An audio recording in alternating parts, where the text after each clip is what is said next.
रुकिए, क्या आए दिन भीषण सड़क दुर्घटना की खबरों से आपका दिल नहीं दहलता?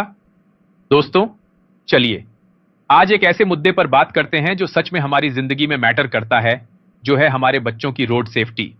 दोस्तों, मैं अंकित वारिकू या कार्टून जगत में आपका अपना वारिकू सर। आप मुझे पिछले कई सालों से share market, mutual funds, time management, YouTube growth और फाइनेंशियल प्लानिंग इस सब के बारे में बोलते हुए सुनते आए हैं। लेकिन अब और नहीं, अब सिर्फ उन्हीं टॉपिक्स पर बात होगी जो असल में जिंदगी में मैटर करते हैं। अगर आने वाली पीढ़ी ही सुरक्षित नहीं होगी तो ये सब पैसे किस काम के। और आज इस विषय पर बात करने के लिए हमारे साथ हैं कार्टून जगत की जानी मानी पीडियाट्रिशियन डॉक्टर चिरपी किडोक। हम अपने सवालों पर इनके विचार जानेंगे और इस विषय पर अपनी सोची समझी विचारधारा बनाएंगे।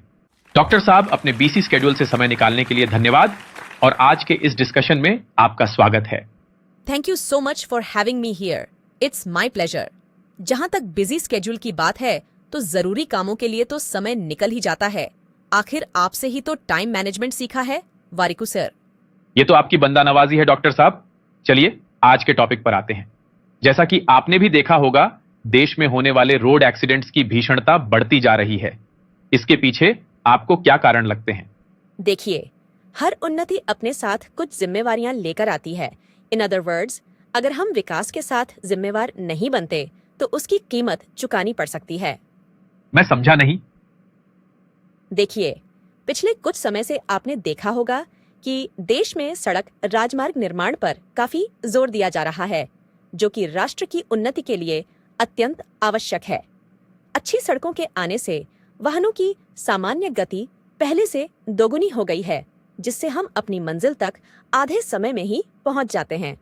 लेकिन ध्यान देने की बात यह है कि इस तेज गति पर होने वाली कोई भी दुर्घटना हमें पहले से कई गुना क्षति पहुंचाकर जानलेवा सिद्ध हो सकती है। इसका मतलब कि पहले से दोगुनी बेहतर सड़कों की सुविधा का लाभ लेते समय हमें पहले से 4 गुना ज्यादा सावधानी बरतने की जरूरत है। और आने वाले समय में और विकास होने के साथ साथ हमारी आने वाली पीढ़ी को कहीं और ज्यादा जिम्मेवार होने की जरूरत होगी। तो मैडम, ऐसे में हम अपने बच्चों को कैसे तैयार कर सकते हैं? ये मुश्किल नहीं है, लेकिन परिस्थितियां कुछ पेचीदा हैं। आजकल बच्चों के मनोरंजन के साधनों में निरंतर उत्पात, गति और हिंसा में बढ़त देखी जा रही है, जिसका असर उनकी असल जिंदगी में भी इनकी तरफ नजरिए के ऊपर पड़ता है।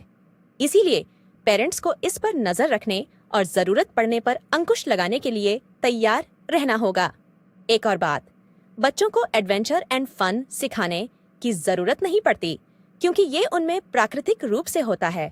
लेकिन उन्हें सेफ्टी एंड रिस्पॉन्सिबिलिटी सिखानी पड़ती है, और उसे सिखाना सभी पेरेंट्स का कर्तव्य है। ये बात आपने काफी सही कही। बचपन से ही बच्चों को ये समझ आ जाना चाहिए कि ड्राइविंग और रोड ट्रैवल एंजॉयमेंट से कहीं ज्यादा जिम्मेवारी का विषय है। पेरेंट्स को बच्चों के सामने खुद उदाहरण के रूप में आना चाहिए, चाहे वो हेलमेट या सीट बेल्ट का उपयोग हो, स्पीड लिमिट या रेड लाइट, जंपिंग का विषय हो या ड्रंकन ड्राइविंग को लेकर हमारी लापरवाही हो। आजकल सनरूफ से बाहर निकलकर ट्रेवल करना काफी फैशनेबल माना जाता है, जो कि सरासर बेवकूफी है। आप सभी ने उससे होने वाले फेटल एक्सीडेंट्स के बारे में रिसेंटली सुना होगा। दोस्तों, आशा है आप भी इस पॉडकास्ट में दी गई जानकारी का लाभ उठाते हुए अपने बच्चों की परवरिश के प्रति जागरूक होकर भविष्य में उनकी सुरक्षा अवश्य सुनिश्चित करेंगे। मैडम, आपने काफी सरलता से इस जटिल विषय की जड़ों से हमें अवगत कराया है। आपका बहुत बहुत धन्यवाद। Thank you. Pleasure was all mine.